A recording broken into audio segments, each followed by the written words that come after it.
Friends, இன்றைக்கி நம்ம லஞ்சுக்கு சீரக சம்பா சிக்கன் பிரியாணி தான் பண்ண போகிறோம். அதுக்கு தேவையான பொருட்கள்லாம் ரெடி பண்ணி வச்சுக்கோங்க. எண்ணெய் ஊற்றி பிரியாணி மசாலா, பச்சை மிளகாய், வெங்காயம்லாம் போட்டு நல்லா பொன்னிறமாக வதக்கிக்கோங்க.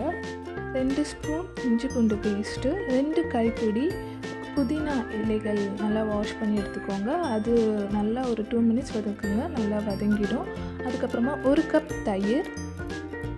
இன்றைக்கி நான் 600 கிராம்ஸ் அரிசி எடுத்திருக்கேன். அதுக்கு தேவையான ரேஷியோ தான் இது. 3 ஸ்பூன் தனி மிளகாய்த்தூள், 2 ஸ்பூன் உப்பு சேர்த்துக்கோங்க. சிக்கன் நல்லா வாஷ் பண்ணி வச்சுருக்கேன், அதையும் சேர்த்து ஆட் பண்ணி ஒரு ஹை ஃப்ளேமில் ஒரு 5 மினிட்ஸ் மூடி வைங்க.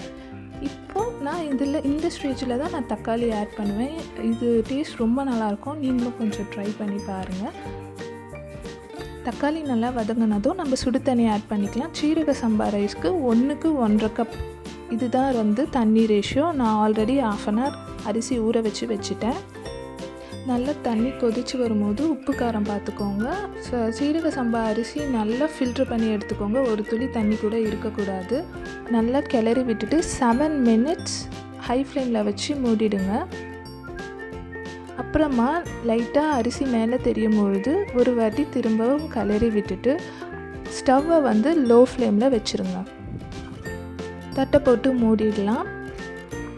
10 மினிட்ஸ்க்கு அப்புறம் அடுப்பை ஆஃப் பண்ணிவிடுங்க.